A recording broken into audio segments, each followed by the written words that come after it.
जय हिंद साथियों, हमारा देश स्वतंत्र व लोकतांत्रिक देश है और इस देश के प्रधानमंत्री हैं नरेंद्र मोदी।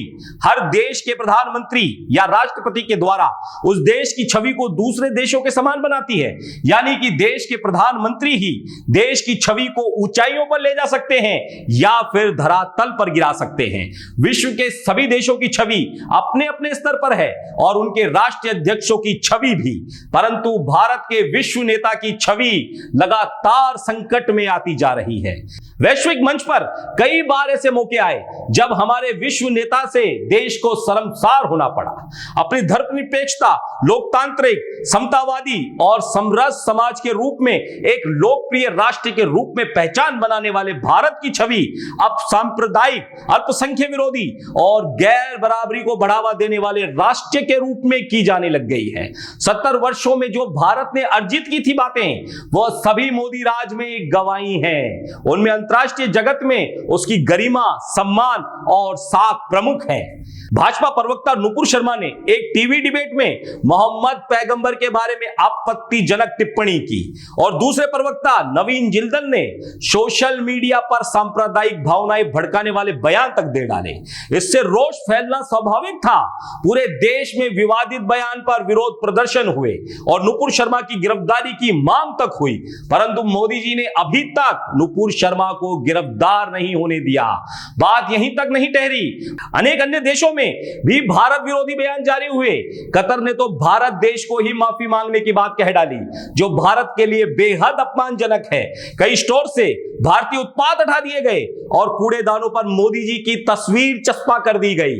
मोदी जी अपने करीबी मित्रों को लाभ पहुंचाने एवं व्यवसाय के लालच में किसी समय करीब 150 गुट निरपेक्ष देशों का नेतृत्व करने वाले भारत को मोदी जी ने देखते ही देखते बड़े देशों का पिचगल्लू बना डाला और अपने तमाम पड़ोसी देशों से संबंध तक खराब कर डाले।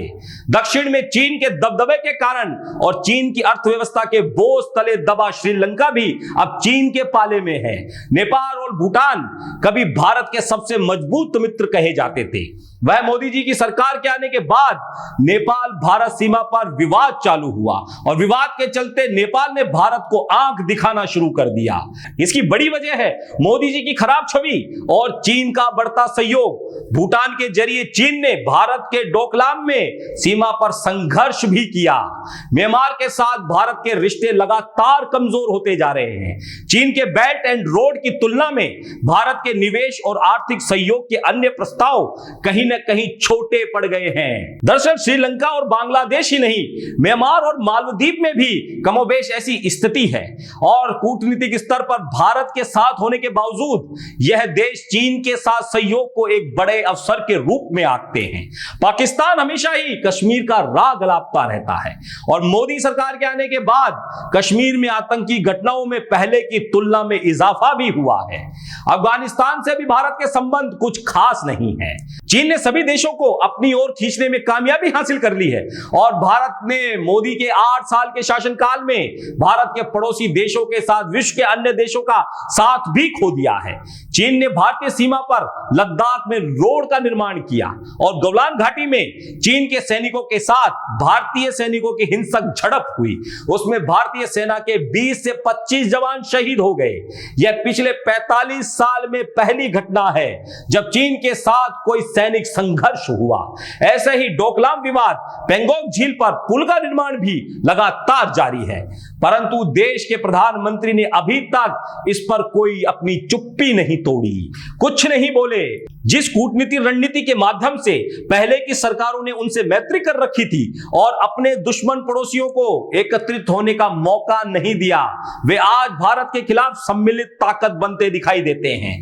क्योंकि इस वैदेशिक नीति के निर्माता देश के पहले प्रधानमंत्री पंडित जवाहरलाल नेहरू थे, इसलिए कांग्रेस के प्रति पूर्वाग्रह व घृणा पालने वाली भाजपा व राष्ट्रीय स्वयंसेवक संघ के प्रतिनिधि मोदी जी ने गुट निरपेक्षता को कायराना नीति समझा और मोदी जी ठीक इसकी दूसरी ओर जाने वाला मार्ग चुन बैठे। भाजपा प्रवक्ताओं की बयानबाजी अब देश का आंतरिक मुद्दा न रहकर दुनिया भर में फैल रहा है।